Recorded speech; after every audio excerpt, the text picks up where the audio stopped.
podcast. My name is Vera, and I'm joined, as always, by my two jammin' co-hosts. Okay. Hi. Katie. Hello. And Livy. And we hope you like jammin' too. What is this? Your mama jammin'. Mama jammers over here. What's happening? It's the rap. It's the Xena rap. Oh my god. You guess bleached what? your brain from it. That was my joke because I literally can't do that part. And yet I tried to do a dramatic reading of the rap in this podcast, and I was denied No, you can do it. participation. You can do it. I just have to pretend it doesn't happen. Okay. Well, if you guys can't guess, we are doing the second musical on Xena Warrior Princess called Lyre, Lyre, Hearts on Fire. And I literally misremembered it as such a title, and I thought it was just called Lyre, Lyre. It's like the Jim Carrey movie? Yes.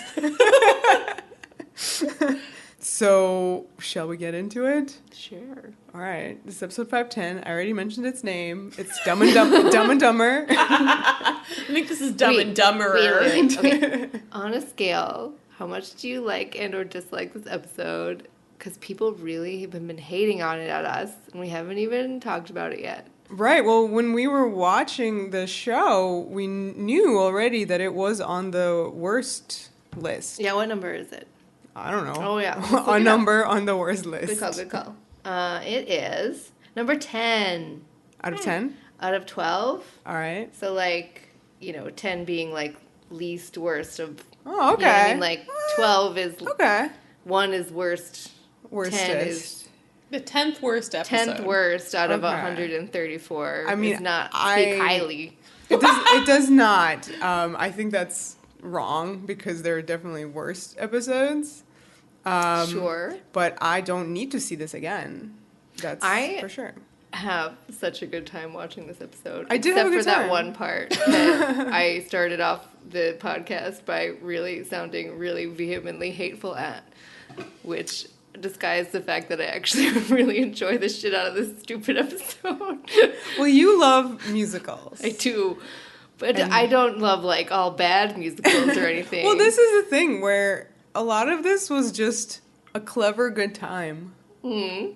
That's what I thought. Clever? Well, clever, they had to redo some lyrics to make stuff fun. It don't have to be clever A for me to enjoy little it. bit. There's not that much of that. Well, I enjoyed some of the little things. I feel like I should continue saying stuff like written by Adam Armis and Nora K. Foster, and we would know the quality of the cleverness. That kind of speaks for itself, Of doesn't jokes, it? yes. Yeah, and our director is not, what's his name? The guy who always does their episodes, Becker, right? Oh, yes. Yeah. I wonder what the version of this directed by Becker would be. Right. A lot more Jace. Probably. But this one's directed by Mark Beasley, which was a surprise. Yeah, he's a solid action-y director. Yeah, and here he had this. Yep. So, good on him for doing his job. He joined the party. He did. It was certainly... It was a party, right? It was the last episode that they filmed with a bunch of crew before they left for Lord of the Rings. Damn you, Peter Jackson. Mm-hmm. It was the aired 100th episode? Or Yes. no? Yes. It was. Yeah. So immediately that makes it a party. So it seems, And a celebration. Yeah, and then you saw kind of how I feel like Celebration is kind of like the end credits. Yeah. Right? Oh, for sure. You know? It actually reminded me of something you'd play at a rap party. It had that sort of... rap party? No. No, I don't like those kinds of parties. No, thank you. Explain what you mean by rap party. The party at the end of a season that just celebrates everybody's contributions. And usually this is the kind of thing that would make it in there. Yeah, People dancing, looking happy. Right, and watching the bloopers. The bloopers are always for the rap party, not for us, the viewers. We're the byproduct. And definitely the clip that I'm sure we will talk about of Lucy in the bikini is classic blooper reel material. It's perfect. So this episode's premise is that there is one? There is one. Remember when we left off last on Xena Warrior Princess? Right. Callisto is Xena's baby. Baby and baby and daddy. father, yeah. Oh, no. Not her father. Yeah. Everything was very heavy. Yeah, everyone was like crying and screaming at each other. And we begin this episode with Draco and his goons. And they are looking for Terpsichore's lyre. There are some Amazons there as well. Mm-hmm. Should I know, like, should Terpsichore be something that I'm familiar with? I believe and I'm just not. She was mentioned in A Tale of Two Muses, though I was too lazy to go back and check. But Was she... Terpsichore is a muse. Okay. Obviously, she's not Calliope. Praise her! But she's the other one. She's the other one. Why it's A Tale of Two. We had this conversation. Because they dance and stuff. Yeah. 9 muses. Well, she is the goddess of dance and chorus. Who knew? So maybe you could see this as a sequel to A Tale of Two Muses. Which it does in places remind me of. And actually, this very first scene, it reminds me of Two Muses because you have those painted backdrops. Right, and the kind of color scheme. It's clear they shot all of this in the studio. Yeah. Oh, and of course, always depicted with a lyre. Oh, Terpsichore. In case you can't figure it out from the episode. Has one. Does she rock out with it? Seems that way. Nice. If I show you this photo. Does she hide them all around the world? It's a painting. It's a photo. Is that her selfie? No. Does she hide them all around the world for people to find? Like some kind of weird That thing. I don't know. People do that with. Opposite klepto? All right, well, Draco's looking for this lyre. Can I just say how much fun is Draco? I was so happy to have him back. He's great, and in fact, he has maybe the best thing to do in this episode. I agree. I think he steals this episode. He is having so much fun, and this isn't an episode where everybody's having a lot of fun, and he is having the most fun. I think so. I love his line when he's looking for the lyre, and he's like, "Where are you, my golden one?" Which is also what he calls Gabs. Well, he's doing this for Gabs. We find out later, which is, again, a completely ridiculous idea. But an amazing bit of continuity, because the last time we saw him, as Gabrielle reminds the audience in this episode, Baby Bliss put a spell on him. Oh, it was simpler days. The days of Baby Bliss. I just love how she said that. Baby Bliss put a spell on him. So which also Armis and Foster wrote. So it's not that it's their amazing elaborate continuity that they called back to something they wrote. But at the same time, props, because this is basically the only thing connecting this episode to anything else in Xena. Yes, you're very correct. Well, I mean, they talk about Xena's pregnancy. And they do talk about Gabs and Joxer's relationship, which we'll get to. Yeah. Okay, so Amazons versus Draco. Amazons are led by new Amazon, Amoria. Amoria. Nice. Oh. She's... I feel like she was cast... Amor. Yes. Yeah. She's Amor all over the place. I could have a less of her.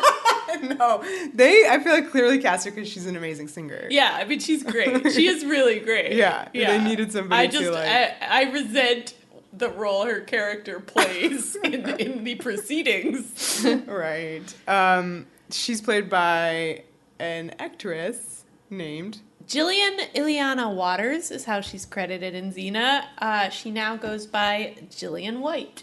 Cool. But maybe it's Gillian. Oh, no, we'll never know. You know those people who go by Gillian? Gross. What's up with those people? Don't trust them. Yeah. So they almost start fighting, and there's so much black leather going on. But then a whip comes and wraps itself around Draco's arm, and the lyre flies straight to Xena. Mm-hmm. We got an epic guitar strum. Mm-hmm. Do you like the set? Sure. It's this very set-esque. Kind of reminds me, I'm going to be nice and be like, it's like a ye old stagey musical movie thing where like you can tell they're on a set. Like it's totally on purpose. Like Oklahoma? Sure. So Xena and Gabs are there, and Draco sees Gabs, so he's still in love with her. And then Amoria says, Draco the Lionhearted is really Draco the Dandelion. You loved that line. I laughed. You laughed a lot. A lot. And then he goes, "You want a war, Amazon?" And we have the most dramatic slow-mos ever. Yeah, like 20 times. I feel like somewhere Rick Jacobson is like, no! they weren't filmed, they were in post. Yeah, and you can tell because they're so bad. They're super, super, super dramatic. And then suddenly they break into the song. War. Parentheses. What is it good for? Absolutely I mean, it is just called war. Okay. Yeah. So yeah, you could go back and listen to our episode on the bittersweet and excellent musical episode of Xena Warrior Princess, where we kind of talk about television musicals. But of course, the number one difference between this and Bittersweet is that this is a jukebox musical, which means none of the songs, well, most of the songs in this were not written for this episode. They are pop songs that you know from elsewhere. Right. There's a lot of these out there. Oh, yeah. Pop songs that jukebox musicals. Oh, yeah, because they're easy. I mean, they're easier. Yeah, what are some And, like, notable... I think TV, like, there's just a bajillions in the dawn of TV that, we kind of talked about that. Remember that Chicago Hope one? That was crazy. Right, from that's the 90s. A jukebox music. Yeah, the Grey's Anatomy one. The entire program, Glee. Yes, all of Glee. Good Glee points. entirely, except for songs they wrote, I'm sure. Mamma Mia. Oh, yeah. Upcoming. Anything like that. So bajillions of shows on Broadway. People like them. They're people-pleasing because you know the songs already. I remember back in our commentary for Bittersweet, we talked about the place where it suddenly becomes a musical and how they threw every crazy thing possible in that scene with the fool, with Callisto. Like, literally, that scene is so off the wall, bonkers, that you almost don't notice that, like, there's also singing happening. That I feel like that's the way that episode, like, eased you into it being a musical. Whereas here, this one's just like, no, I'm a musical. War! You're just like, help! Just dancing. And they start like, dancing. whatever. Yeah. And it's sort of, like, unclear to me that, like, I get that they mention later that they're in the music capital of Greece. Melodia. And they have this lyre. The names are so but it down doesn't here. really seem like they're being, like, controlled. It's not like the lyre it's makes just like you they're sing. just doing it. Like, it's not like the Buffy musical where, like, there's a demon or whatever, or but something. they explain like, some weird or thing that's Lucia, happening. whenever anybody didn't sing, they got kind of scolded for not singing. Do you think we're still in Illusia Live, or do you think we're in Melodia? I mean, this episode We've is always so been off. in Melodia. I'm very tempted to retcon it. Yeah. Melodia is Illusia. Shit! So yeah, like, and then just for some reason they know this, like, the Vietnam War protest ditty, and they're singing it. You're like, okay, this is happening. Okay. I'm sure everybody could write, like, amazing, fun little papers on all the musical choices, but I don't want to.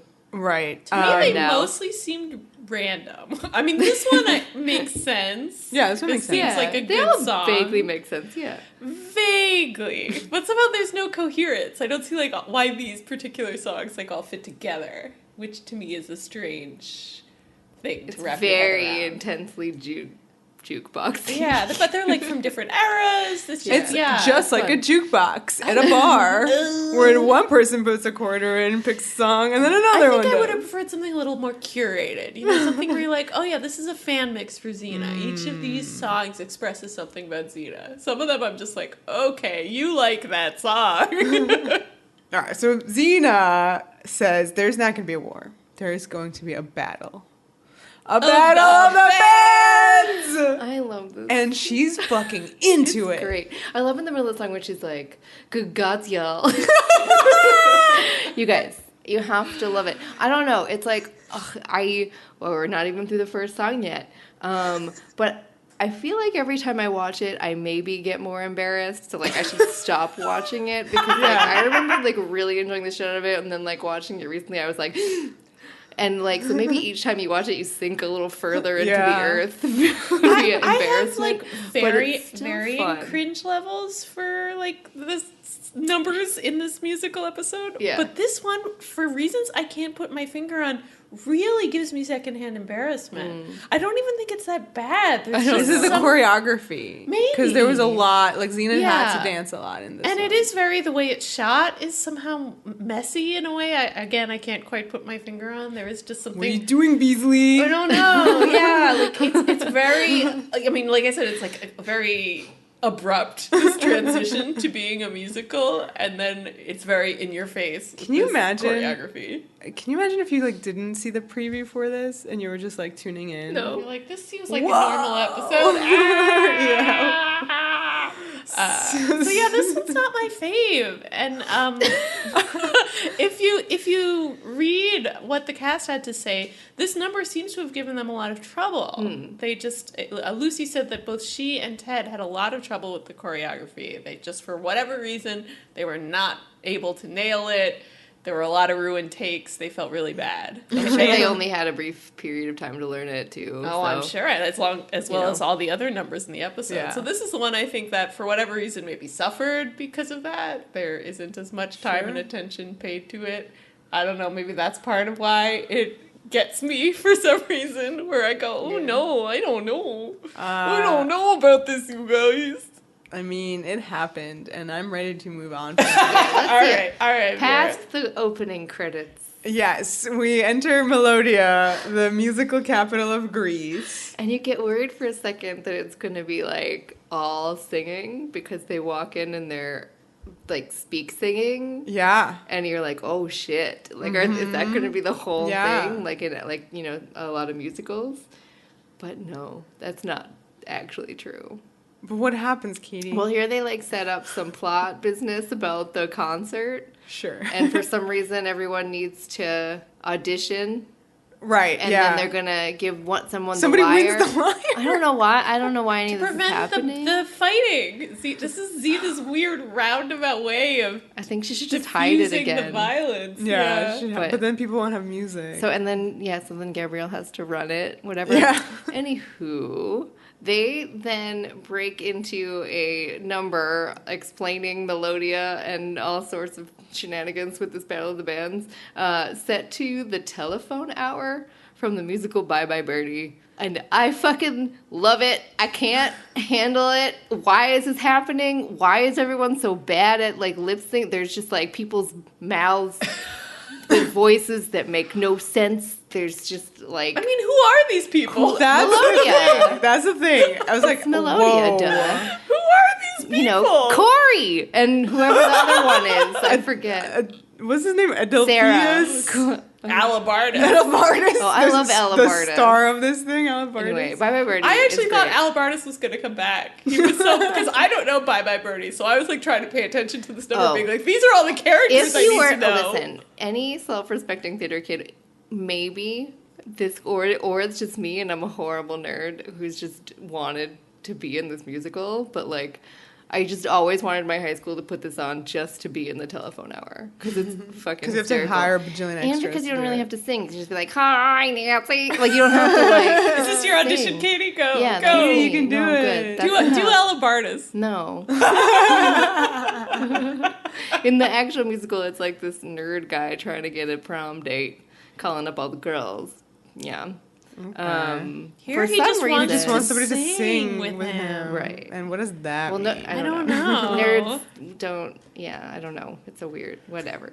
The point of the story is that also I think Rob Tappert loves this musical because in the last and sadly final season of Ash vs. Evil Dead, there was an episode where Lucy and Bruce like recorded the song "Kids" from Bye Bye Birdie, just apropos of maybe a mild aspect of the episode. I don't know. Maybe Lucy loves it. Maybe she loves it. Maybe This it's her it fave. seems like kind of her style. Yeah. I would say. I feel maybe they both love it. I don't know, but like, yeah, there's something going on with Bye Bye Birdie and RenPix.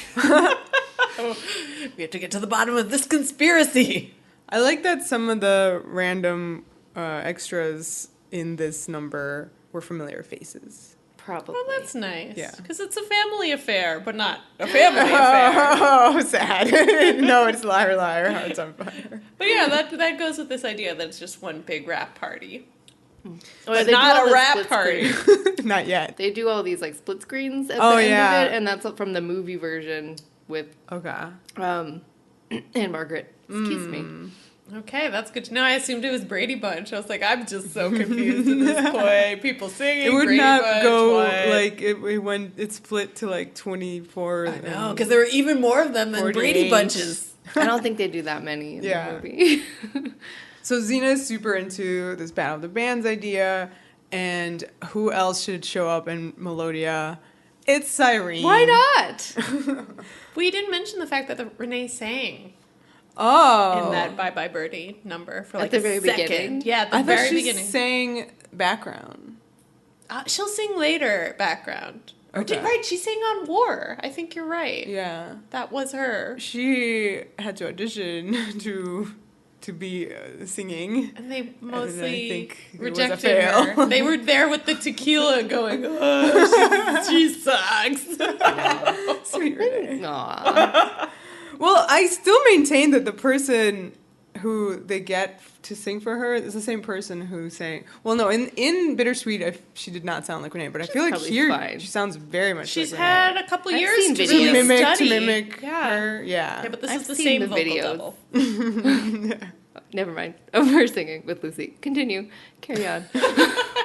Well, I liked hearing her do her talk singing. She kind of Yeah. does like a Rex Harrison, I'll talk through it and no one will notice I can't sing. And I thought that worked. Cool. She should have done all of Bittersweet that way. Talk sing it, girl. It would have had the same impact, I'm sure. So Cyrene Cyrene is here. is here. And But why? No one ever explains why is she in Melodia. Oh, and she had heard on the grapevine that Xena was pregnant. And So she went to had not Melodia. sent Yeah. off a note or anything about No, that. Just the grapevine. Yeah, there's kind of like an awkward reunion, and Xena has to be like, yup, I'm pregnant. And Cyrene immediately is like, great, when do I get to meet your special someone? And then starts harping on the fact that her baby needs a father. Yes, and what did Olive, you start screaming? When she says every child needs a father, I just shouted, you murdered Xena's father! Yeah. Like, what is this woman's deal? Not all fathers are great. Many children don't have them because you've killed them. I don't know. This to me obviously was wildly out of character, I guess. Yeah. I mean, it's the kind of thing where I could almost, like, if it were like a family affair style kind of domestic drama episode, I can see a subplot about this, like, if it had been given time for you to understand where Cyrene was coming from. But I literally feel like this was out of, like, a sitcom. It just was very... Classic Armisen Foster. I mean, yeah, this was just like this sitcom mom would do these things. And I was like, Cyrene, from what we've seen of her, is such a badass. She's lived. She has. This woman has lived. Oh, yeah. And I feel like she just wouldn't subscribe to Yeah. these little maxims, like every child needs Right. a father. Or if she would, it would come from a place of guilt for having murdered Xena's father. And you don't feel like it's coming from there at all. No.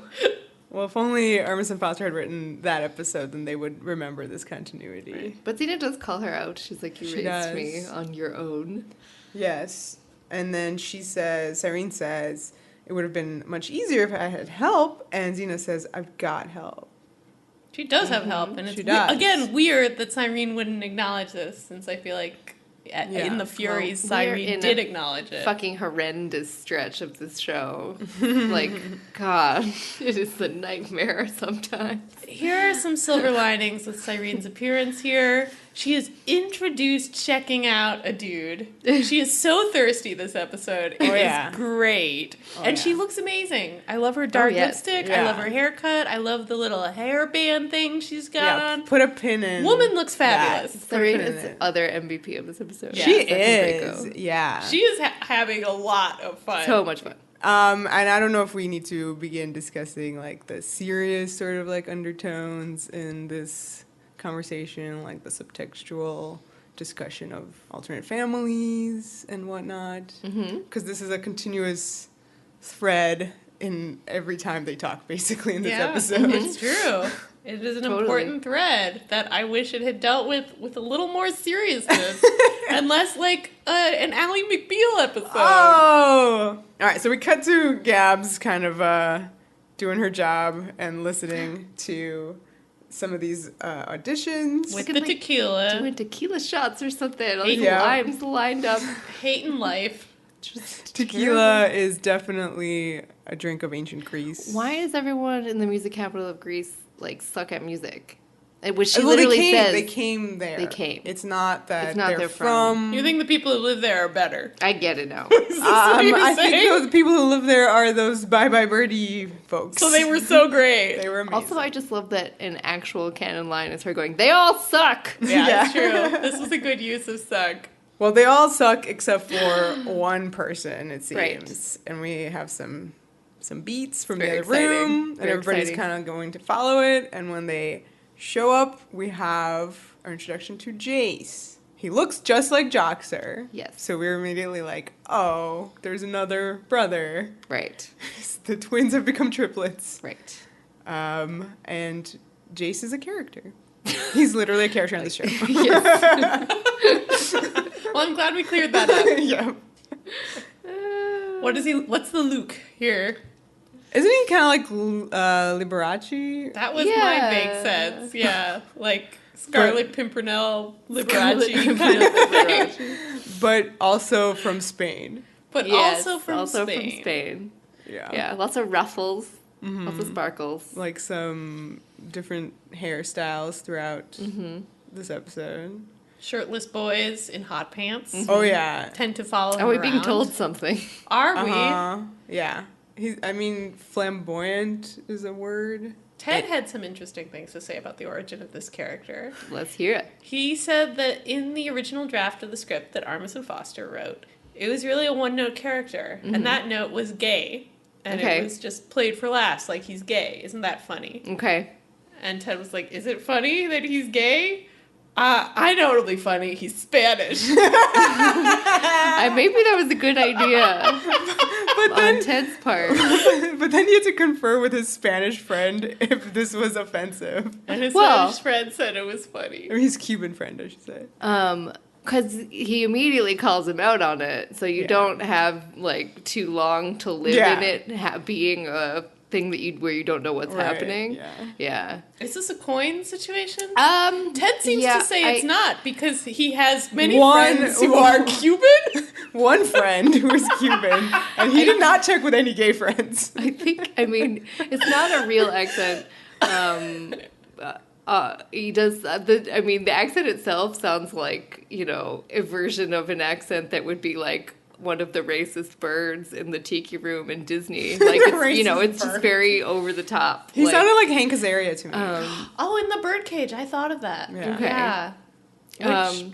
Coin for that. Coin for Hank Azaria. I appreciate, though, that, like, number one, the way you describe it as a one-note joke about him being gay, that's horrible. And I think that this plot walks a line, and I think its heart ends up being in the right place. But yeah, it's clearly doing a narrative. From the 90s, or 2000 now. What is this year?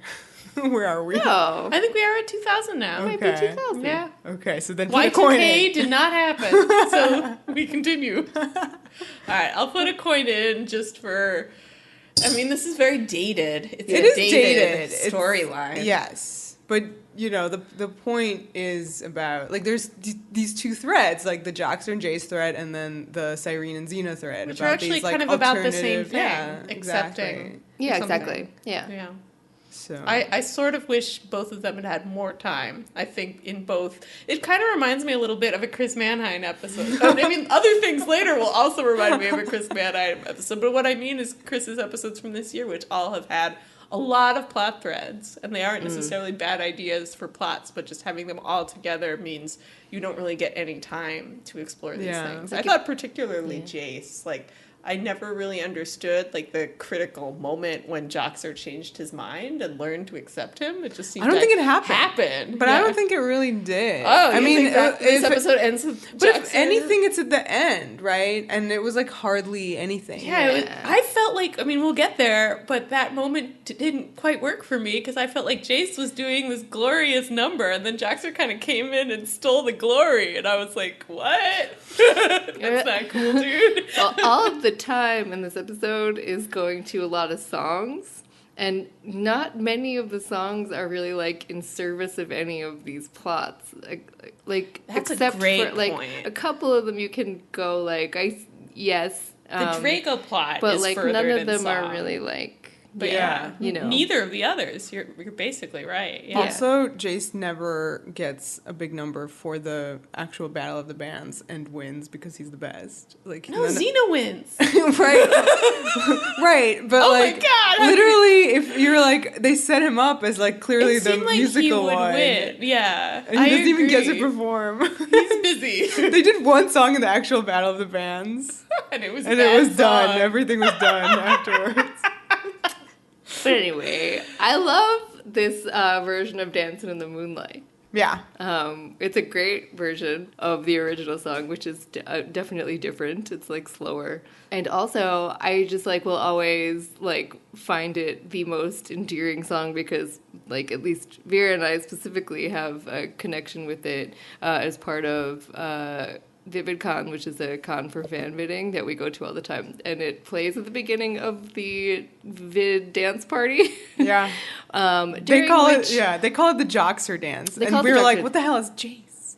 Only the last 2 years because I had not watched Xena, and I only knew like this scene and would spend the time making glow stick bracelets and necklaces. Which seems very in the spirit of Jace. Yes, absolutely. And that would be going on and people would be doing the dance and I'd be like, that's nice. What is that? I don't understand. Okay. But now I understand. In the last 2 years, there was an Essel, and I was like, it's the Jace dance. It's not Joxer, gosh.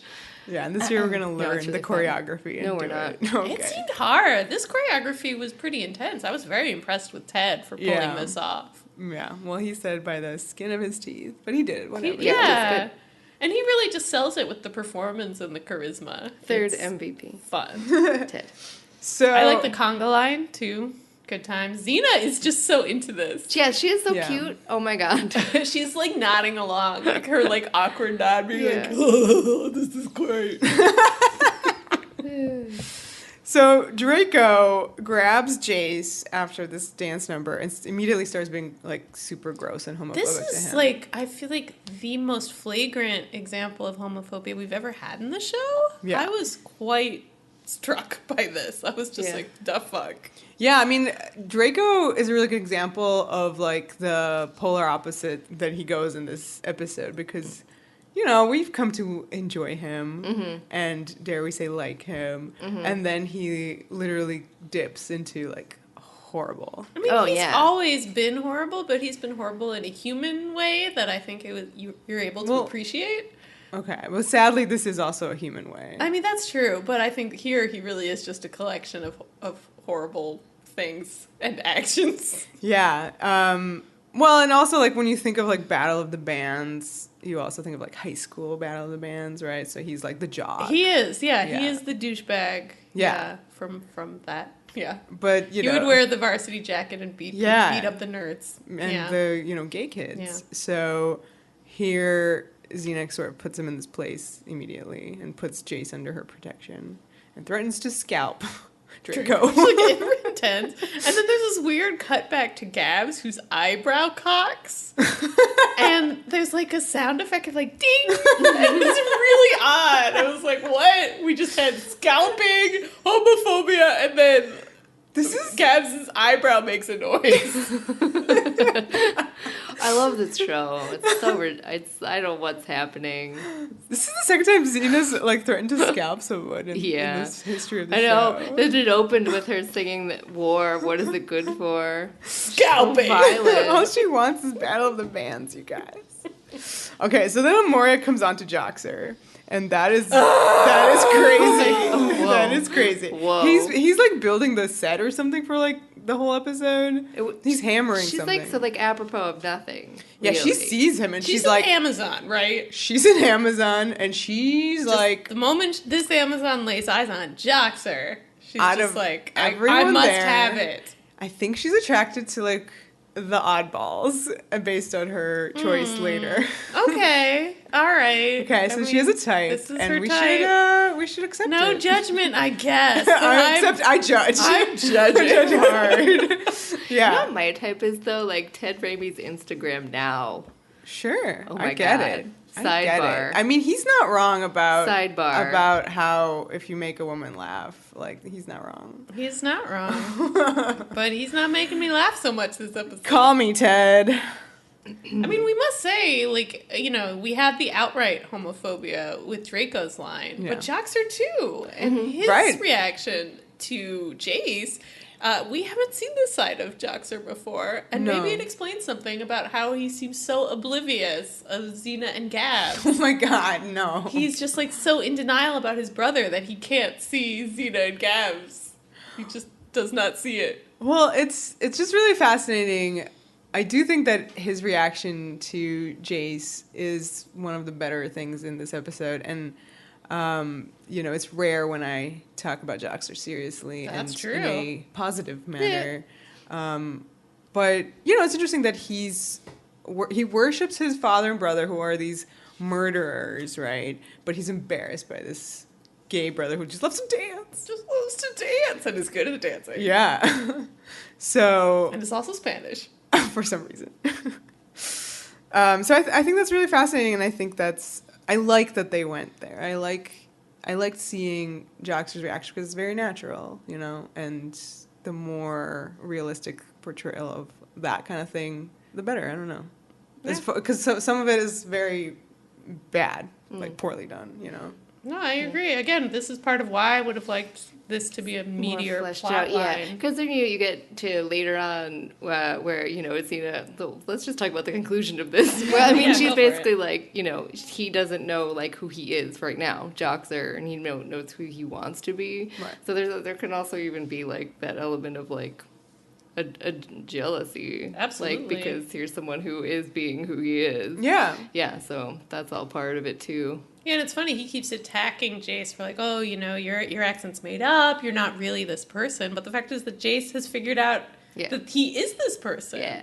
And like, but Joxer's, you know, bravado is made up. Like, he's literally the same. It's not convincing. Yeah, because he wears the pasta strainer, which is called out by Jace. Yeah. Jace is also, like, doing a performance, but that performance is who he is. Yeah. Where we know that Joxer, who's also doing a performance, that performance does not reflect who he actually is. Right. I did like, as part of one of the early scenes between Joxer and Jace, when, like, Joxer tries to describe where they're from.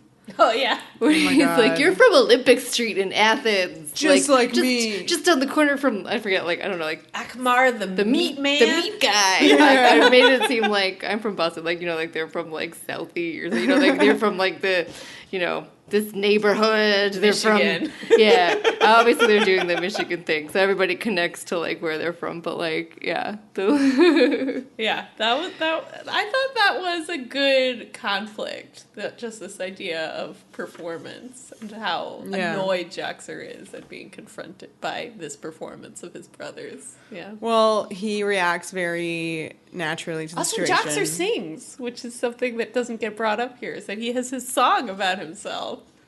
I don't remember it. Joxer the Mighty? Oh, okay. A song closely. Oh, you know what you were thinking? I thought it meant like in this episode. Oh, yeah. No, but I mean, like, he made that up about, you know, the glorious persona that is Joxer. Exactly. And, yeah. In the more serious version of this, that would have been brought up. Meanwhile, Xena's doing little milk shots. Oh my God. So Joxer gets mad at Jace. Like, he reacts by being like, stay away from me. And so Jace goes to drown his sorrows at the bar. And that's where Xena is, kind of also drowning her sorrows, but with milk shots, as you say. That was weird. She's been drinking milk. Gross? Is that what you said? Yeah, she drinks way too much milk. She's been drinking milk since she got pregnant. Yeah. It's really weird. I mean, maybe it's normal. I don't know. I hate milk. Strong bones, very important. So then suddenly Cyrene shows up with a prospect for Xena. See, the second I saw her, like, she's holding hands with the prospect and, like, dragging him towards Xena, I was like, oh my god, it's her boyfriend, this is amazing, I can't believe we're doing a plot line on Xena where Cyrene has a boyfriend. I didn't realize this is something I wanted, but now I want it a lot. And then 5 seconds later, the episode's like, no, you cannot have, because this is a prospect for Xena, as you say. It's Philippus. Philippus, the healer. And Xena's like, oh, shit. And so she stands up, and she's like, oh, look at this. What do you have to say about this? Philippus, the healer, showing him her pregnant belly, and he immediately is like, yikes, I gotta go. He's got a stupid hat, Philippus, the healer. He was not my fave. No, the others are much better. Yeah. Cyrene, like, ups her game as we go along in Yeah. the matchmaking. I guess she does. I don't know. Cyrene, date all these men. So Joxer's angrily hammering, and Gabs comes over to talk to him. She wants to know why he's being such a butt to his brother. She's like, no matter what, he's still your brother, which are wise words. Also, there's a moment where it seems like Joxer's going to outright say that Jace is gay. Yeah. And then he doesn't. And I was sort of different. like, oh, episode, why are you implying this without speaking it outright? This is not good visibility. Maybe he cannot say it, like, because that's how he feels. I guess, but I don't know. I just really feel... You bought it? I bought it. It felt like the episode was like, I'm trying to say what this is about, but I'm not actually going to say it because the kids can't hear the word gay. Also that. Put a coin in it. Jeez. But I'm going to go with how Joxer just can't I do believe that. That seems in character. Yeah, and with what I was saying about his, like, inability to acknowledge this and how that plays into his inability to acknowledge Xena and Gabs and what they do in the bedroll every night. Oh my god. Okay, so then Amoria comes over and hits on Joxer again. Man, the thirst is real with this one. It's almost as bad as Cyrene's thirst. So she wants him to watch her and her Amazons practice. And he's like, do birds fly? Do bees buzz? Do I take a bath once a month whether I need to or not? Which I laughed at big time. And so he goes off with her, and then she slaps his butt. And Gabs watches them go, and she's like, what the fuck? And she has some feelings. What do you guys think about this plot line with Gabs being jealous? I fucking love it. Oh. It is 100% legit. You surprised me with that. I don't like this episode, right? I don't need to because I don't like the musical stuff and also Emerson Foster Epps. But I do think that there is some stuff that's like legit. And this is one of the most legit things. I like the ultimate conclusion conversation of it. That's how I feel. Yeah. I did not like it at first. I was rolling my eyes so hard they popped out of my head. But then the actors at the end in that more serious scene really sell it. Yeah. But it's a real thing that can happen, you know. People do get used to affection. You kind of want it both ways, right? You want somebody to fawn over you, but you don't want them to, you know, find someone else. I just felt like Gabs had progressed in her emotional maturity to the point where she wouldn't make this mistake. But the way Renee played it at the end changed my mind a little bit. Like, I bought it. As soon as she understood what it was she was doing and kind of felt bad about it, I was like, okay, I can see this as in character for Gabs. That pin on the end of it, like, makes it all right, because I think there's also just the actual terror of watching it and, like, in the context of season 5 and being like, what the fuck are they doing? Like, are they actually going there? You know what I mean? Yeah, I mean, this like, episode kind of makes it seem like they really could until that tag. Exactly. Yeah. I was getting pretty anxious, even though I know they don't go there. But yeah, this is just such a, you know, a TV romance move to play this beat. Like, finally, the underdog who never got any, who was pining all along, finally finds someone, and the person he loves makes them jealous. Sees reason. But, I liked it. I thought it was very believable. I guess because of how, she's very secure and, like legitimately never getting with him. And, this whole thing started with him being like, I'm going to say I love you, and there's no strings, and which, again, was a very interesting maneuver for a show, right? A regular show would just, okay, now they're being set up for a couple or something. So to have it then progress to this is the next logical step, right? She's like, he said no strings, but I don't want him to go off with with a Moria. What the hell? So remember how I said that Xena's really into Battle of the Bands?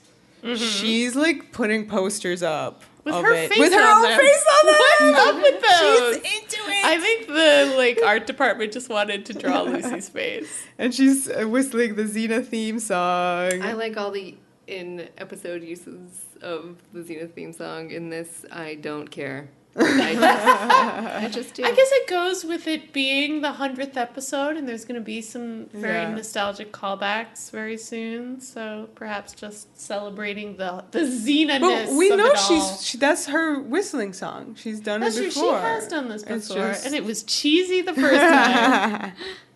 It's probably Lucy's idea. I like the little cheese. So this dude rolls up, right? And he's like, hey, I saw your profile I love this guy. On Tinder. Yeah, this guy I would date.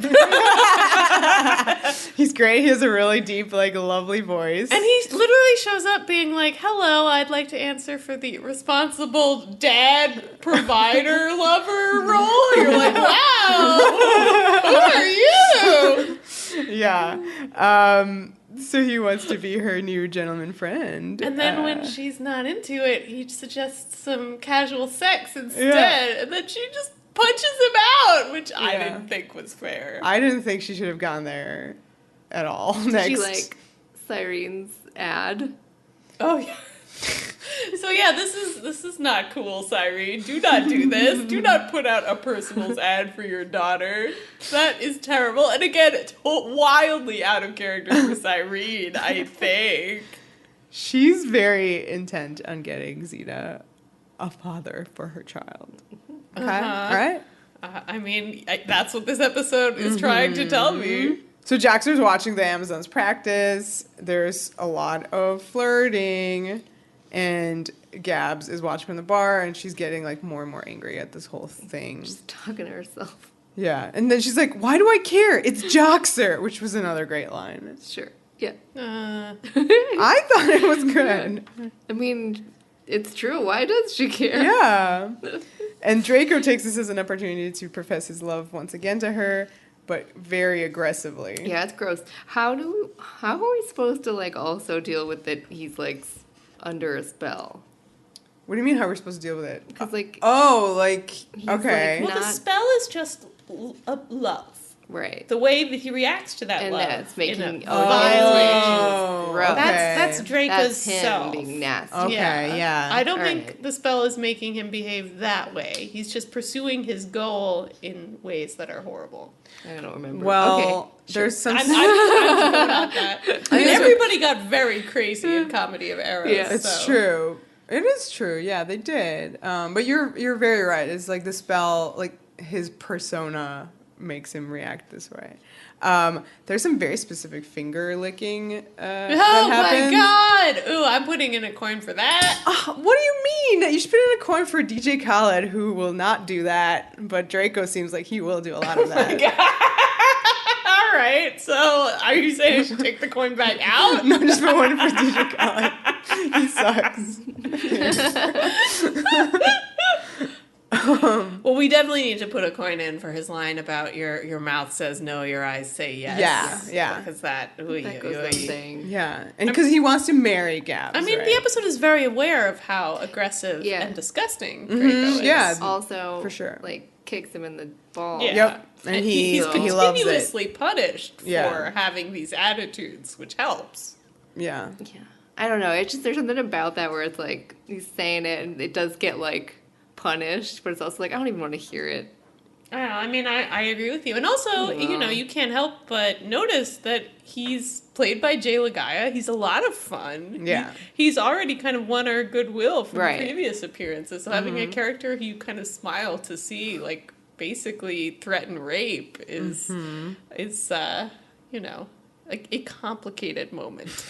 Let's just say that. So kicking him in the balls triggers like a song fantasy. Which now we must discuss being like the best. It is literally number the best by a thing. landslide. Yeah. This made me actually go back and be like, why couldn't you have reimagined all the numbers in this way? Like changed the genre of them. I don't know anything about music, so that's probably the wrong word. But like actually transform them in this way. Yeah, and as we mentioned, this one actually like works with his character develop. Like the song says something about like the situation. Yeah. And then the way he executes the song says so much about him. Yes. Yeah. So this was, I think props go to Joe LaDuca for this. And Jay Lagaya for doing such a good job at it. Right, But yes, this is, I think, just such a clever idea to do, like, headbanging with always something there to remind you. Oh, man, it is perfect. And on the Romeo and Michelle soundtrack. Mm-hmm. Yeah. Sidebar. I just love the way the whole thing is staged, like the soft focus. Yeah, Gabs in this, like, dress and how at she first. keeps disappearing. Mm-hmm. Yeah. And that there's literally always something there to remind him of her. So And he's so mad, yeah. There's also him, and then also with this episode, everything going on, but like him and all those dancers in the pool. There's a bunch of naked dudes, basically. Yeah, and they like kind of like do a thing where they seem to be worshiping his naked torso. Goons? Yeah. His goons. Yeah. So there is this like weird gay moment that feels, there's all this like kind of masculine rage. It's a really interesting the last time number. we saw guys in little shorts was like Jace's dudes, and so this now, is we're seeing Draco like this. Yeah. Well, a lot of those jocks in high school beating up the gay kids. Yep. I thought the moment where Gabs disappears and leaves only the slipper behind seemed like a little wink back to If the Shoe Fits. Sure. Another classic. Oh my God, they're just and Foster joint. So much continuity. Wow, yeah, the continuity. Yeah. But I do think it's like a very clever way of saying that, even in this fantasy number of Draco's, he knows that his romance with Gabs is kind of unachievable, unsustainable. I thought that was nice. I do think, this is actually telling the story in a really clever way. Renee is in a hot tub. We're obligated to mention. She's in a tub. There's a tub. And she's in hair is wet, slick back, tub cool. Outfit. Good.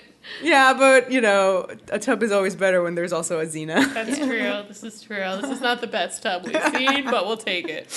Okay, so after Draco's fantasy number, we come back to Joxer watching Jace practice his quote-unquote grooves, because he's like, I like this groove. I can't do his accent. Unlike Mariah's, you can't do I like do this Jace. groove. So then Amoria rolls over, and she kind of implies that Joxer should apologize to Jace.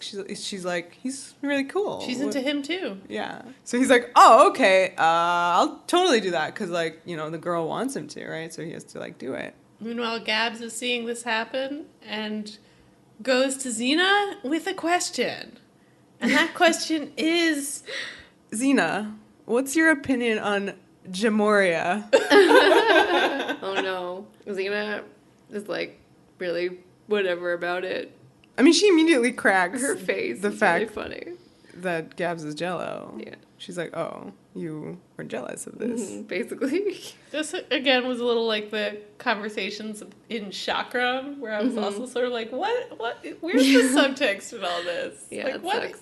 What is happening? Why is Xena giving Gabrielle romantic advice about Joxer? But it's not like a romantic advice for she's explaining that what you're feeling is jealousy because you don't really want to go there, but you also don't want to lose him. What did she say exactly? She said, it's like, if you're not gonna take him, then like it's not fair. Stop someone exactly. Else. Yeah. And Gabs is like she's got the number. All right. She's got the number, but at the same time, in a classic rom-com, she could say that exact same sentence word for word, and what it would mean is go after the boy. Yeah, but we know that that's not what it means here. Therefore, it's cool. It's like it's so annoying that it's like you can make it be okay, but it's also like, why is this happening? Why? Season 5, Shakespeare's. Okay, so then we have Joxer and Jace, and Joxer's quote-unquote apology to Jace, right? Because remember, he really does not mean it. Yeah, it's a fake apology. It's a fake apology. It's an I'm sorry you were hurt. But it's not even, he wouldn't even be doing this if Amoria wasn't like, you should totally do this, because he's a secure man. And he spends the whole time criticizing him again. Then Xena gets another offer from a young man, a very young man. Another sweet young man. Yeah, this one's very young. But I think maybe this one Cyrene should not date. I just don't think they'd have a lot in common. I think it's illegal as well because he's a boy. He reminded me of like the kid in the back of the car in A League of Their Own. He's like, "What's the hurry, sweet thing?" Oh my god. I believe the quote is dull body. Okay, whatever. What's the rest of it? He's like, why don't I smack you around for a while? He's like, why can't we do both? Yeah. We could do that better next time. Yeah. So Xena's pretty nice to this child. She takes pity on him. But then she's like, "Mother!" And off she goes. Cyrene is having some me time. I love this. Cyrene is living her best life. She is living her best life. All she does is grab boys, stare at men in hot pants, and now she has a massage. Rosé all day. Oh my Cyrene. god. Did she come to Melodia just to like hang out? Is this like her secret place? What if Melodia is like a resort town and this is like she was always gonna come here? Yeah, it's her vacation. That's the vibe I'm getting from Cyrene here. So Xena confronts her. And kind of she takes over the masseuse in secret and like almost does like a pinch on her. It's weird. Really odd. This is her mother. Yeah. The whole way this was played was strange. She's very mad at her. Yeah. So they have their big blowout about Cyrene, signing her up for the dating profile.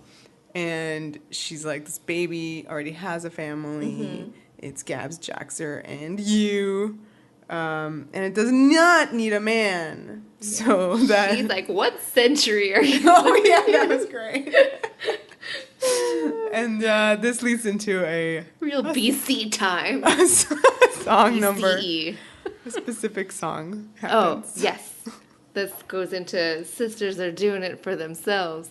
Again, I love this version of this. I love the drums. I can't help it. It's really fun. So there's a lot of choreography, and in this, I guess this was like a bathhouse or something, because all the Amazons are in the background, kind of like in the hot tub or whatever, and they hear this musical number happening, and they're like, "Come out cool, to join! Let us join!" Yeah. So this was really fascinating when you kind of take a step back and just look at what's going on, which is a lot of ladies that are very attractive in bikinis dancing around a very clothed and heavily pregnant Lucy Lawless. Yes. And I thought it was really cool that Cyrene is one of the eye candy. Yeah. I thought that was really cool. She's in a spa outfit that's sexy. Lots of skin. I love her whole expression this whole dance. She's having the best time. And again, it's weird because she was just saying all this, really regressive stuff. And then suddenly there's a big girl power number. And she's like, oh, hey, I'm into it. This is great. So you're just okay, she's being reminded of her true character. I guess so. Very easily reminded. But I do just love the vibe of this. I feel like it's like swanky, it's fun, it really like matches Lucy's voice well. I thought her vocal performance here is her best. Yeah, of the I episode. think I definitely agree. Yeah, just is a joy. Wrong. The rap is the best. No, it's absolutely not. It is not. No, it is not. It is opposite No. of best. So Draco's getting really violent with his goons, and he's like throwing weaponry at them, which was a thing we've seen him do. Right.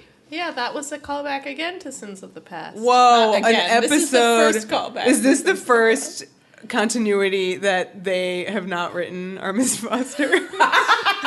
They're like, remember this? Finally, we only referencing. watch our episodes and the pilot. That's all they've seen. They've just seen the pilot. Yeah. How do you feel about that one shot that's like the shower part through the glass bottles of the naked ladies showering? How do I feel about how do it? you guys I feel about feel it? slightly uncomfortable about the entire girl power scene. But well, this is so because classic it was Xena, so right? To have a song about female yeah. empowerment where everyone's basically Yeah. naked. It really reminded me Yeah. of Gabrielle's directing the play, because they literally dealt with this, which was like more skin, more violence, and like that was meta for the show. And so like literally we already know that Renee wears less clothes because Lucy wears more clothes to balance it out. And this was like a lot of like naked ladies, not naked, they weren't naked, but there was a lot of like, you know, stuff That to was Google. implied nudity versus like a bikini. Yeah. But also, you felt like this was a lot of feminine power. That's the thing, is that like They're in a female space. the female space. Yeah. That was my next point, was like there isn't a dude in there. Like, Right, except and you're for Mark Beasley, the director. Except for Mark Beasley, the director, but like the canonical space of Right, this no. ball. They would be naked. Yes.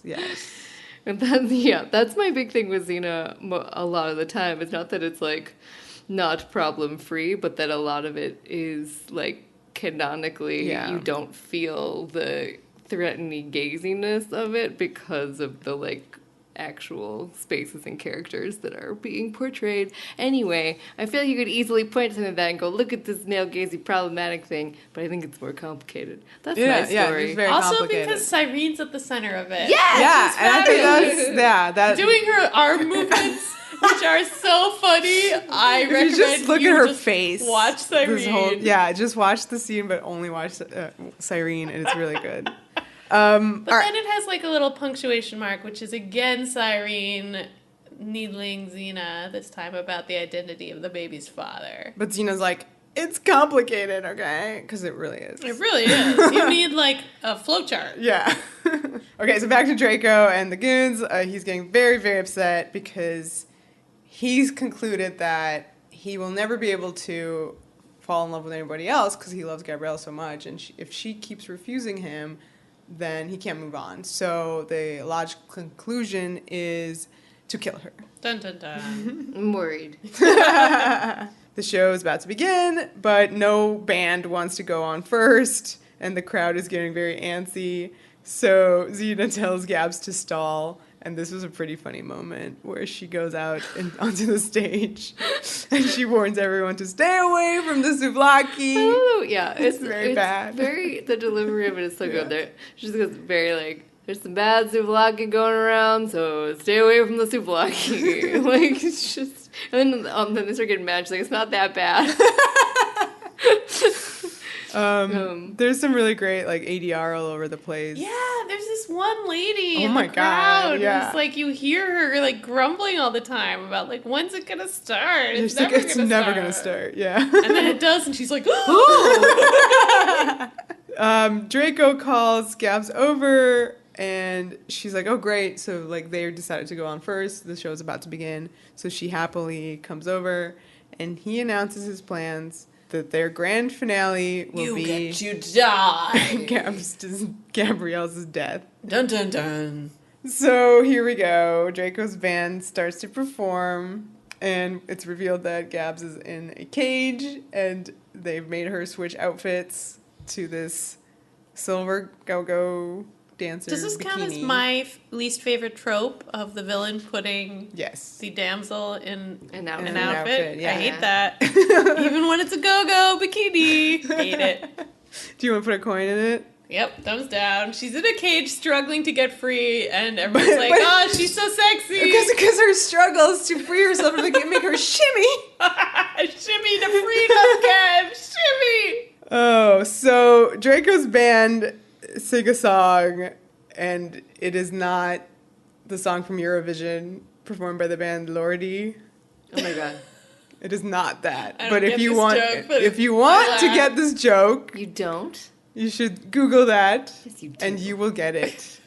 And also, you will enjoy however many minutes that is, because it is glorious, and you need it in your life. Katie, I think here you were like, oh, it's Mad Max. Like, the Doof Warrior stole these moves Oh, man. from, Yeah. Right. from Draco. Yeah, the guitar on fire. I don't know what that's originally from. It's I'm sure probably stuff. from One of these heavy metal. from 80s Yeah, 80s Totally. hair, hair bands. metal. Yeah, Yeah. for sure. Guitars on fire. Cool. Uh-huh. Cool. This song, I don't know what it is. It's metal. Kick out the jams. Yes, it's by a band, By a band. MC5, that is Oh. from Michigan. And so I'm going to say that it's a RenPix thing. So Draco's about to kill Gabs, but suddenly there's this sweet guitar solo, and it's Xena, and she's playing the lyre. So it's a lyre solo. She's a Lyre hero. Oh, Get it? no. Get it? She frees Gabs, and then Gabs does this elaborate crowd surf, Yeah. somersaulting through the crowd Yeah, it via was very surfing intense. it. Sorry, I was reading about Kick Out the Jams right Okay. now. Would you like to know something about Do you it? got some kick Sure. out the jams facts? Well, Wikipedia says that it has also been taken to be a slogan of the 1960s ethos of revolution and liberation and incitement to kick out restrictions. So is it in a various punk? forms. It says proto-punk band. Okay. Oh my god, all of these factoids, and yet still somehow we forgot to mention that Fred Sonic Smith, the guitarist of MC5, at one point became Patti Smith's husband. What? One of their albums was number 294 on Rolling Stone's 500 Greatest Albums of All Time. Whoa. I'm learning things. Okay. Carry and on. Lyre Lyre is number 10 on the worst list. Xena, yeah. Xena list of all worst. time. Which we don't agree Yeah, with. we do not at agree all. with that. I mean, I don't think it should be in the 10. Okay. It's so crazy.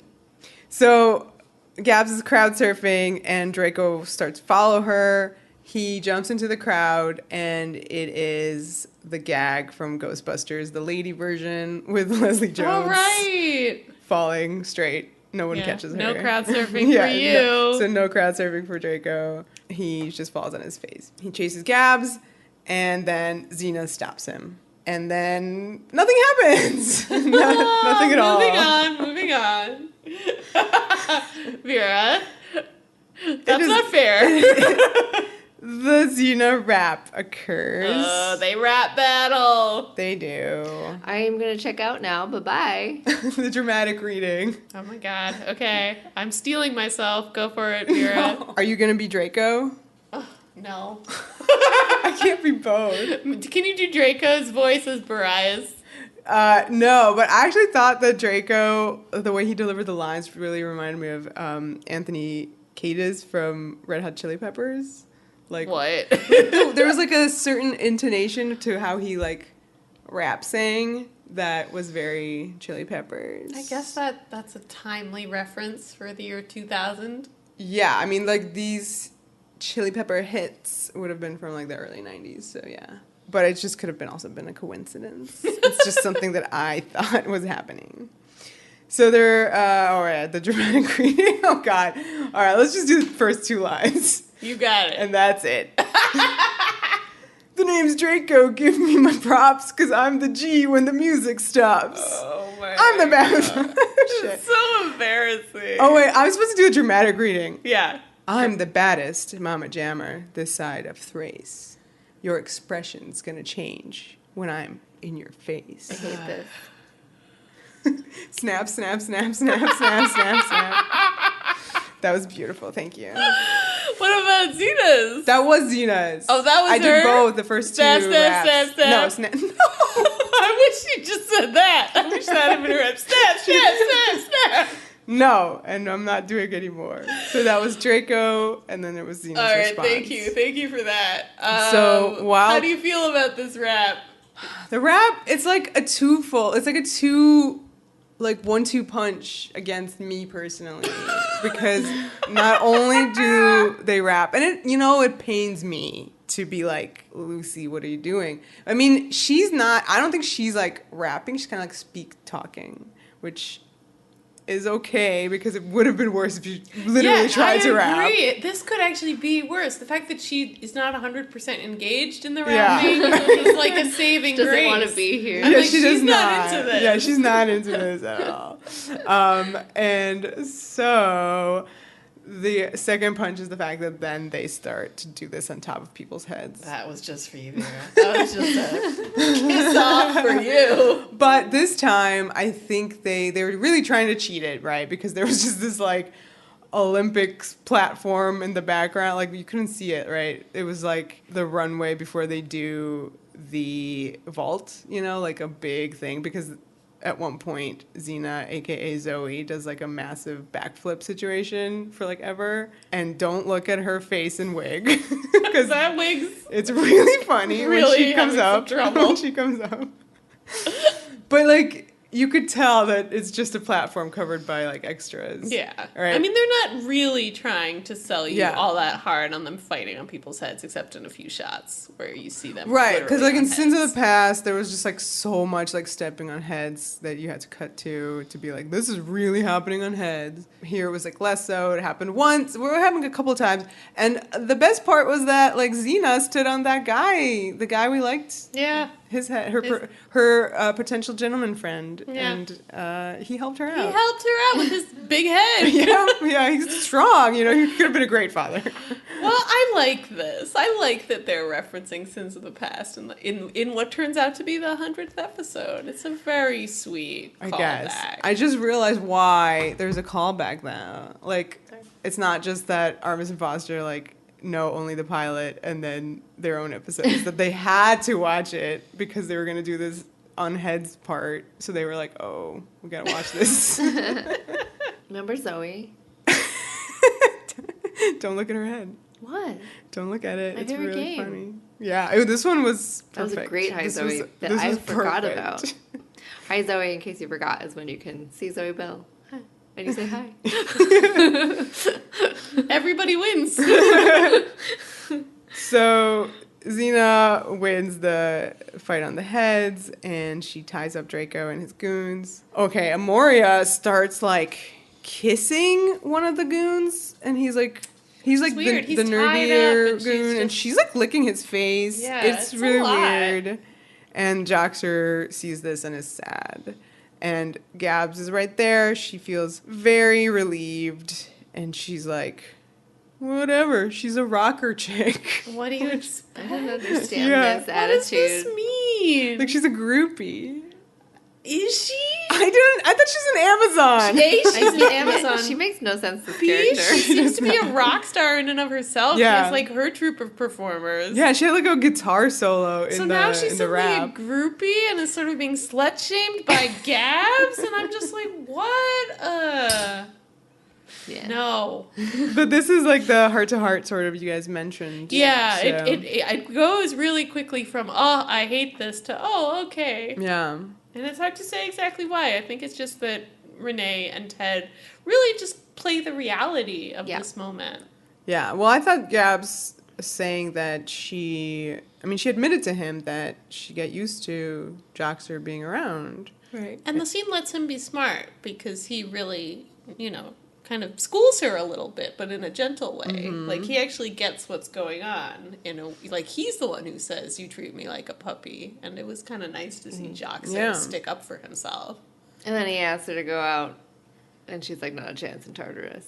Yeah. But that's how it ends. But before that was a really great thing where she says, I know I take advantage of you, which I thought was like, whoa, groundbreaking line, because you do. And it is a reminder that this is part of Gabs' character, like her vanity. You know, this has always been a part of Gabs' character. Mm-hmm. Yep. And she goes, but I care about you. You mean a lot to me. So that was really nice. And then, that's when he asked her out. And she's like, no. Fuck no. And everyone breathes a sigh of relief. Yes. Because it wasn't going to where you thought it was. Yeah. Still fine. But it's still sort of setting it up so a Chris Mannheim could come in along and take that ball and run with it. So the crowd's chanting, Xena, Xena, and then they want an encore. Because they love that rap so much. Yeah. She won? Yep. I just don't understand this. Did they not see sisters doing it for themselves? Why is No, she it was winning? private. Why is she private winning female for this? space. So Xena comes on stage and she's like, you know what? No one should win the Lyre. Like everyone should have it. And She breaks it into little pieces and throws it out into the audience one by one. because Melodia rocks. So there you go. I see what you did there. Well, that's literally. I know. Episode. So thus we come to our concluding number. Yes, our concluding number is People Got to Be Free. It's by the Rascals. Disco? It It seemed disco here, Definitely whatever it seems is. very It's disco It's here. from the 60s. It's Okay, this is the original song is from 1968. Oh. This Okay, it's one, based- this is disco you mean Yeah, in the show. yeah. Yeah. It's definitely a party. There's glitter. So much glitter. Everyone is just in this. We should say that Lucy's moves are especially silly here. They're especially sweet and Lucy-esque. And remember, I feel like, when was it? Back in season 1, whenever she did that dance of the 7 veils. Oh my god. I told you guys, she can't dance. Lucy Lawless can't dance. She's 8 months pregnant. I don't care. She really can't dance. I think she wasn't really trying. I think, actively tried not to. There is a lot, the through line of all these songs is there's a lot of like revolution, anti-establishment. That's it. Gabs shimmies. I'm trying to find a through line in all the songs. That's true, right. I did say I didn't feel there was one, so I appreciate, trying to. And it's true that, as we've said, like, alternative families, like, accepting people's lifestyles different from your own, that feels very related to, especially this music that's from the 60s and 70s. Freedom. Counterculture, Yeah, that's a lot of that. And we have Cyrene, we have Amoria, we have Gabs shimmying in her go-go outfit. Yeah, she comes out, like, I feel like it's sort of like the final beat Yeah. is, hey, here's Gabs with the go-go outfit. Yep. You're like, yay! And I think you mentioned that Jace and Joxer make up in this. Sort Yeah, of. they like Jace comes out doing like a whole solo, and you're like, he's fabulous, and then like Joxer kind of comes out and can't sing, Right. which I thought was a weird choice because again, we hear him sing all the time. He's good at singing, and then but for this number when he basically ruins Jace's moment. That's how I saw it, and I was like, okay, so now you're friends. And Jace is collecting people for his own show. Oh, right, because he turns to Xena and says that she's really good and should be in his show, which I thought was a little ass-kissy for the episode to remind Lucy Lawless how good she is Oh, at singing. man. Frankly, I feel like they're trying to erase that rap from existence. Which we appreciate. Yeah, we appreciate that. I don't know what rap you're talking about. It worked. I melt so far into the earth I can't see it. From cringe. So then the episode concludes and they do the end credits with a little bit of footage from like the fun stuff from the episode. I think it's like alternate stuff, right? Yeah, I like think various they were alternate all takes. alternate takes, yeah. And just like extra little goodies. And it ends with the greatest bit, which is Lucy running onto set, wearing Renee's stunt double's bikini because she couldn't fit into Renee. because she's taller and I want to say whiner. And she's very pregnant and she's dancing and having a great time, and it is wonderful. It's really wonderful. Very brief. Very fun. Very brief. I wish it was much more, but she had a really, really great time. Yeah, it to me. There's just something really wonderful about it. In part, because the show, has reacted to her pregnancy by just like layering and layering and layering. She's like this mountain of clothes. Yeah. So it was really nice to just see her just be like, fuck it. It's great. It's very empowering. It's very beautiful, and it's very silly, and it's just so Lucy. Yeah. Like, it's just so Lucy. It really is. It's just the most Lucy thing in the world. Yeah, and it's perfect. And it turns out she was really doing this as a little prank on the camera operator who was leaving for Lord of the Rings. So this is his last shot. Oh my God. That she kind of just Rex. That's great. Oh man. So really sweet and thoughtful also, which again, so Lucy. Yeah. So we did it. We have talked about Lyre, Lyre, Pants on Fire. Yeah, we did. I have a weird relationship with it. This is how I feel about it. Is like the good parts are good and the bad parts are bad. And it's really, it's overall pretty silly. I wish that it was genuinely good because I love a musical. And The Bittersweet was genuinely great. I mean, I just try not even to compare them because they're not in the same genre at all. But just as like an episode, it's, some people sit down and they enjoy In Sickness and Hell and all the foot rot and the nastiness, and I would much rather sit down in front of this any day and just like fast forward through the parts that are a little secondhand embarrassing. But it's not that much. I mean, I guess your mileage is going to vary on how much you find it, cringy or not. But I don't know. It's not in my bottom 12. Right. For sure. In defense of this episode, you feel like you're attending the Xena Warrior Princess rap party. But like, as an attack on this episode, I would say it feels like you're attending the Xena Warrior Princess rap party. It doesn't really feel like an episode of the show.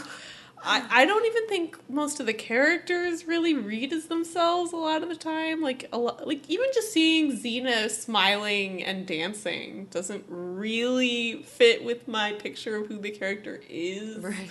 Like that, that's something that I think Bittersweet was so able to square, like how to make the characters as we know them in a dramatic context, like fit into a musical. And this just, is like, no, Xena dances and sings and deal with it. And like, personally, I can't really deal with it. It's a lot easier to just think of this as like Lucy Lawless singing and dancing. Right. It's one of those gimmicky episodes, whatever. Yeah. It happens. No. They're never my fave. Yeah. Except for Bittersweet. But that, that was magic. They actually were trying there. Yeah. Whereas this they is were really, very much trying. This doesn't exactly feel like they're trying. They're having fun. Yeah. They're just kind of doing a thing. I feel like that's season 3 versus season 5. Season 3 was the season of, soaring ambition and originality, and season 5 is the jukebox musical. Yeah. Season 5. Yeah. I'd rather watch this than some other stuff. All right, well, I don't want to watch it again because I'm done with it. Okay. But do you hate it? Do I hate it? I was just kind of comparing it to the Footloose episode. They are very similar. Footloose episode is good. And I wouldn't watch. I just don't like musicals. I know you don't like musicals. But that's a big thing. Some people don't like musicals. Yeah. So that's a thing. I don't know. It makes me laugh too much to like. I can't deny the fact that like when we watched it just now, there was so much laughter. Because it's so stupid ridiculous. And funny. Yeah. Like sometimes you're just like whatever. You kind of feel stupid trying to take it seriously. You can't get that mad at it because it's just so silly. I think those episodes, like so many boring episodes, I really hate more. I will always say stuff like that. Like so much season 1 and 2 just like blah. Like nothing really happens except for like the story of the week. Like I don't need to see that again, but I guess I would watch this again. If you force me to. All right. Thus concludes our discussion. Yeah. So follow us on all the stuff and all the things. Yeah. XenaWarriorPodcast.com. Please find us on Apple Podcasts where you can rate and leave reviews and subscribe and listen and all that fun stuff. We are on Patreon at patreon.com/Xena Warrior Podcast and Twitter at Xena Warrior Pod. And then all the other social medias like Instagram and Facebook and Tumblr, Xena Warrior Podcast. Also, we are on Redbubble. You can find that on XenaWarriorPodcast.com as well. Link to our store there where we have our Xena Did It First shirts and then also our brand new Be More Gay shirts. Be more gay, everybody. Be You more just gay. sing that more, like fucking season 5. Yeah. But Alternative Family. I know. It was good here. It was. It was. Yeah. I felt it. I felt that It sometimes. was trying something. But sometimes season 5 needs some help. Oh, yeah, for sure. All right, cool. That's it. So, the power. The passion. The podcast!